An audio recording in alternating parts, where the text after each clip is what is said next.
السلام عليكم ورحمة الله تعالى وبركاته داودياش هذا قيمة هي قدرين تنقم وذن ميل والبودافع عالم كان نقد ونيسان عيد مبارك كل عام وأنتم بخير وحن داود يعني ذلنا هاي تقبل الله منا ومنكم صالح الأعمال الله يما هذه وسقناته ينسو قارسية عيد الفطر سنة كون أفر بقول فرتن يلا بيترس تاريخات كهجرية وحد كسر دواتان وركيلان تافكا سومالية تلفزيون كقرنكا أو ستوصح إذن كجاي من يعد السببة وحنا إذن ورمية أنا جوا حمد محمود دون الإسلام كاياسي ولوجا عيد الفطر سنة كون أفر بقول فرتن يلا بهجرية مقالة عدس أبابا يا سيدو كله سوى لوجا عيد الفطر وريها يا محمد محمود يا نوفا فاهنيا الله أكبر ولله الحمد الله أكبر الله مناسبة عيد الفطر كون أفر بقول فرتن يلا بعض أيام سوين لوجا حسي مقالدني أدس أبابا وحنا مناسبة عيد الفطر كسوق قبلي مسلمين تأكل الدوان يكونوا المقالدني أدس أبابا عيد الفطر هو عيد أي مسلمين تو أي زكاة الفطر يكون بحيان إسلام كاسين سيدات كدنيرتا سفر حد له أي يقول عيدان وعيد لسكون حريسته سوى ذكره لوجو عيده دتك وحله يولي بدتك دنيرتا أي فرحد سوى ذكره يوقف صدان مناسبة عيد الفطر يكون أفر بقول فرتن يلا بعض وحاسدو kale halkaasi fariin ka soo jeediyay gudoomiyaha golaha sare arrimaha islaamka Ethiopia mufti Haji Umar Idris oo halkaasina uga baaqay dhammaan muslimiinta Ethiopia zaariqan sadaqa mabarkat asfalaagi ነው ለጎረቤቶቻችን ለሽግርተኞች iyo waliba kuwa dalka dibadiisaba ku nool in ay ciid al-fidriga ay tahay ciid si farxad leh loogu ciido dadka danyarta ah waxana uu ku baaqay in loo baahan yahay in midnimadeena iyo amniga iyo nabadgelyada dalkeena aanu si xoojino door weyn aan ka qaadano dhinac kasta oo horumarineed oo loo naga baahdo hadii aan nahay muslimiinta Ethiopia waxana dhammaan hambalyo u soo jeedinaya muslimiinta Ethiopia in ay ciid 1442 si farxad leh oo nabadgelyo ay ugu ciidaan dhinaca kale maayirka magaalada Addis Ababa Marwo Adana Chababe ayaa ugu baaqday muslimiintu in ay midnimada iyo waliba isu dulqaadashada dhinaca amniga iyo nabadgelyada ay si xoojiyaan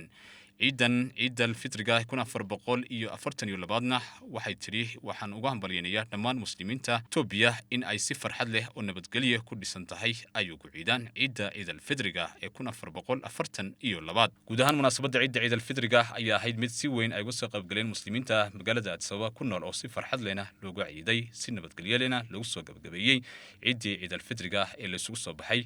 fagaraha weyn ee magaalada Addis Ababa ee stadiumka الله أكبر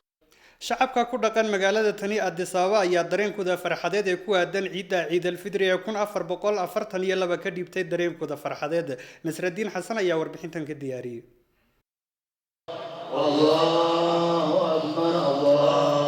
أكبر ولله الحمد الله أكبر الله أكبر الله أكبر لا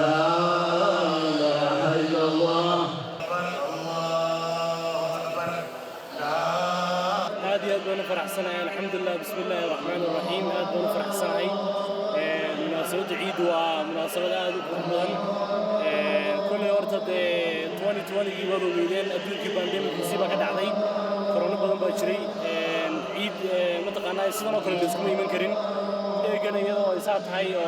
social distancing اللي لانه يو سادو جدا بدي مسلمين هذا بدن بامشة كنت كنيسة الحمد لله أدونا فرح سنة عاصمة الدلكينا وكعيدو رهانتي و أدونا فرح سنة وكعيدو نوضو ولا لحوجيان رهانتي qof kasta meesha jooga nabadda ka xoojiyo nabadda waa tiirka bulshada weeyaan bismillah magacaygu waa maxamed daahir axmed ku nool Addis Ababa dareenkaygu walahi aad maanta u fiican yahay waxaan dareemayaa farxad aad badan alxamdulilah rabbil caalamiin ilaahay waa maanta iskale bishii fidriga sakad fidriga caafimaad noo dhameeyey marka waxaan dareemayaa farxad baan dareemayaa alxamdulilah rabbil caalamiin diinta islaamka marka loo eego diimaha kale see u aragtaa adigu dhanka midnimada isdhexgalka maxay ahayd wanaag ka shaqaysa halkan waa baleynaysaa الحمد لله والصلاة والسلام على رسول الله صلى الله عليه وسلم مقعي وحنا له محمد شيخ محمود ولا العيد الفطر ما شاء الله عيد مبارك بنا دمان مسلمين سفي عم بانورك عادي وان سود ويننا والله عيدي هوري أنا عيد بدل ما كقيب قلي استاديوم كعيد اللي مقبلني مركا عيد وحيك قد وين تاي آدي ويكذب البلان تاي أدي وقت البلان مركا الله يقول عيدي هوري ويكفر حب بلان ضدك واحد مداينة كنا شاد بديهين أي كدنين بديهين عيدي هوري ضد آدي أكثر بلان وملك الجودي لك صقيب قل عيد كله حجة من المرأة يستعيل لك كل حيث مدة مسلمين حلو باين لك وحلو باهي دور طلابه هرت ضد المسلمين تا وفر كليا ما دام ضد بدن وبشده إثيوبيا كل جهين وحلو باهي إن من نمو موشيان دلك إيا ضد كان أطران نبتقليه ذا كولا شقيا بين كستين جوغان مايو مسلمين تواد أكتا الدين تسلام كوحي دقبتو مسلمين ماذا إنو قفك مسلم كي الله أقرأ إنو وحجلو إنو وحلد دقالما إنو وحقصو ومسجوغان دافع عالم كدمانتو ينوهم بريانينا وحال لنا هيدا باب محاس كلا نسوكا في عيدا الله ينقى أقبلو عمالكي مركي حكتا وحال محا بريانيا سكا رحانا إنو يدن معان حلمي وقاس حسن يضمان إهل كيدية قرابضي sidoo kale maxaan ku dhahday zawjadii aad bay u qiimaha badan fartuun maxamed cabdi yuusuf yaanu hambalyeynaya aad iyo aad sidoo kale xaqiijiyo midnimada iyo jirka ummadda islaamka joogaan meel daafaca caalamka dhammaantood yaanu hambalyeynayna waxaan leenahay ilaahay baa maxaas kale ina soo gaarsiiyey ciidan allah inaga aqbalo camalkii markii xigta waxaan u hambalyeynayaa si gaar ahaan ah hooyada macaan xalime ugaas xasan iyo dhammaan ehelkeedii iyo qaraabaday sidoo kale maxaan ku dhahday zawjadii aad bay u qiimaha badan fartuun maxamed cabdi yuusuf yaanu hambalyeynaya aad iyo aad sidoo kale xaqiijiyo midnimada iyo jirka ummadda islaamka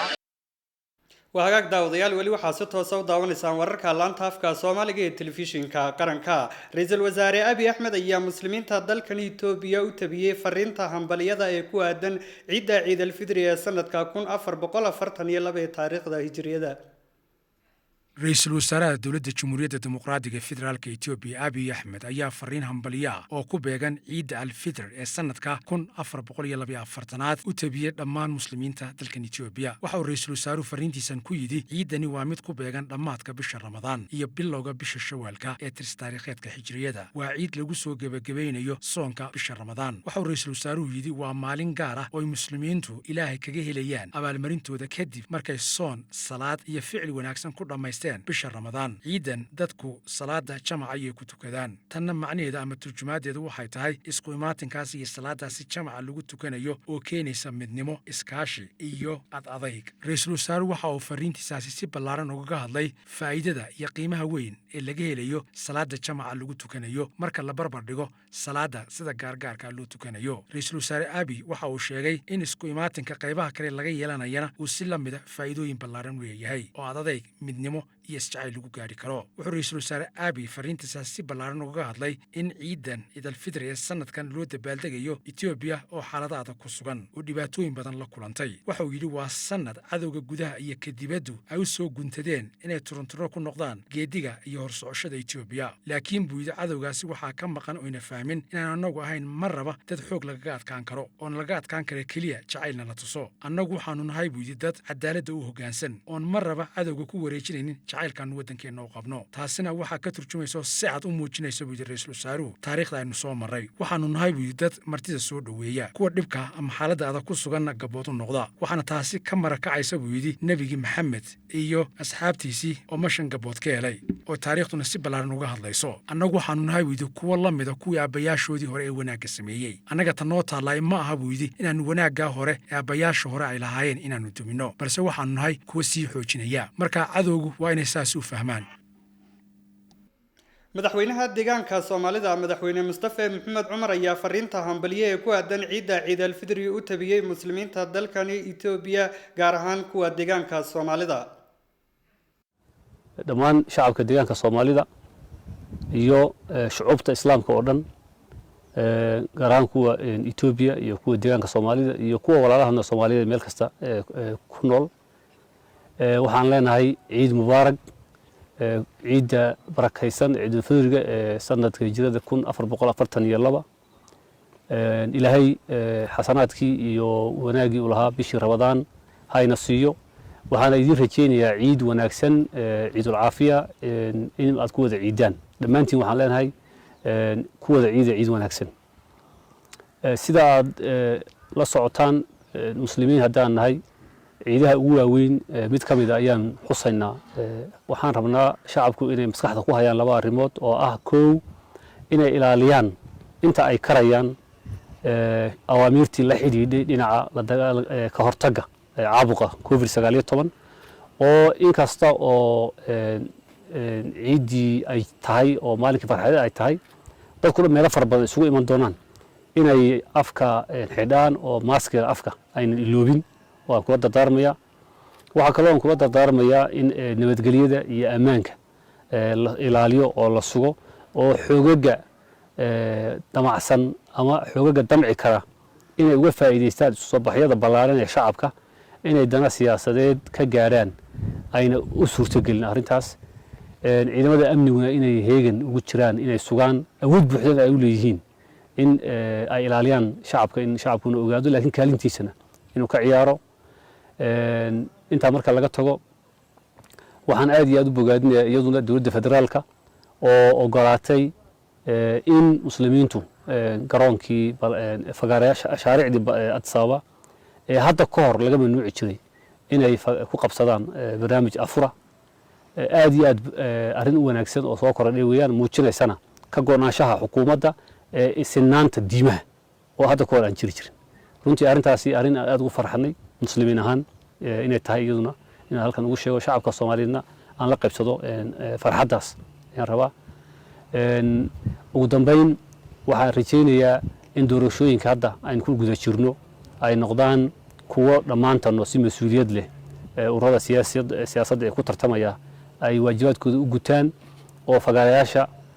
sharciyada iyo fagaarayaasha siyaasadda iyo fagaarayaasha saxaafadda wax walba awood ay leeyihiin ku soo bandhiga laakiin kuwo aanan noqonin kolka aan u aragno in fagaarayaashaasi ay dan noo yihiin isticmaala marka aan u aragno dan inay noo ahayna fagaarayaal kale iyo magacyo kale intay la baxaan isku daya kacdoon shacab iyo qalalaas aan loo baahnayn xukuumadda maanta joogta haddii aan lagu qanacsanayn shacabku wuxuu ku muujin doonaa codkiisa meel walba mucaaradka haddii shacabku rabaan wuxuu ku muujin doonaa codkiisa waxyaalihi cabashooyinka ay soo jeediyeenna golihii xalin lahaa way garanayaan wayna jawaabihiidi way ka heleen qaarkood marka in lagu kalsoonaado nidaamkaas dimuqraadiga ee bilowga inoo ah oo boqolkiiba boqol aan la oran karin wuu dhammaystiran yahay laakiin bilow wanaagsan in lagu qanacsanaado loona hoggaansado nidaamkaas ayaa iyana kula dardaarmaya waxaan inoo rajaynayaa ciid wanaagsan waxaan inoo rajaynayaa dhammaanteen doorashooyin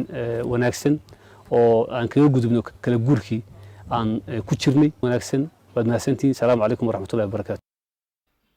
madaxweynaha jamhuuriyadda dimuqraadiga federaalka dalkan Itoobiya madaxweyne Sahle Warqi Sawda oo ka qayb qaadatay munaasabadda caleemasaarka madaxweynaha dalka Uganda Yoweri Museveni ayaa munaasabadaasi wadahadallo laba geesood ah kula yeelatay madaxda ka kala socota wadamo kala duwan haddaba kulankan ay madaxweynuhu la yeelatay madaxweyne Yoweri Museveni ayaa waxay kaga wada xaajoodeen sidii loo sii xoojin lahaa xiriirka diblomaasiyadeed ee ka dhaxeeya labada wadan sidoo kale madaxweyne Sahle Warqi Sawda ayaa la kulantay madaxweynaha dalka Kenya Uhuru Kenyatta waxayna ka wada hadleen xiriirka labada wadan u dhaxeeya iyo sidoo kale arrimaha bariga Afrika dhinaca kale madaxweyne Sahle Warqi Sawda ayaa la kulantay madaxweynaha Tanzania Samia Suluhu Hassan oo bedeshay madaxweynihii dalkaasi ee dhawaan geeriyooday madaxweynaha ayaa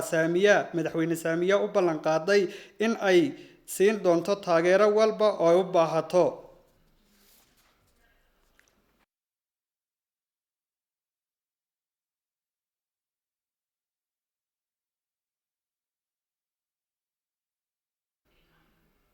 وهاك داوديال هاتنا قضب كودن بيا حلي تبنتين ورده عيد الفطر oo ah munaasabada ay muslimiinta adduunku ku soo khatimaan bisha barakaysan ee Ramadaan ciidan oo ku beegan bilowga bisha tobnaad ee tirsi taariikheedka hijriyada ayaa muslimiinta dunida ku nool waxay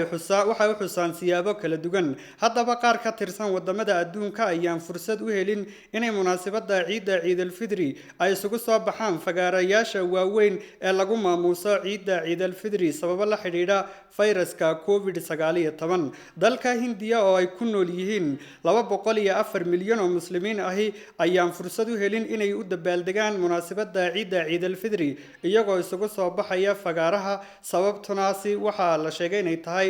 fayraska corona oo farabaan dalkaasi ku haya awgii sidoo kale isku dhaca Israa'iil iyo Falastiiniyiinta ay ka dhax socda ayaa dabaaldega ciidaasi Ciid al-Fidri saameyn ku yeeshay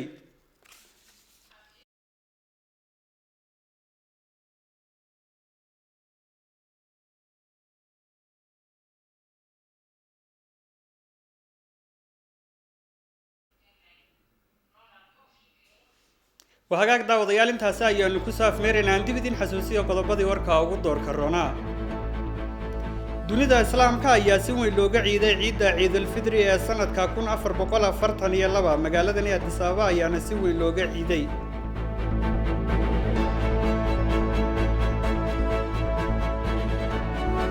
وهاجاك داوديال warkii waa naga inta aniga khiyaarta kale ee tabinta warkan igala qayb qaadatayba waxaan idinku dhaafaynaa assalaamu calaykum waraxmatullaahi tacaala wa barakaatuh ciid mubaarak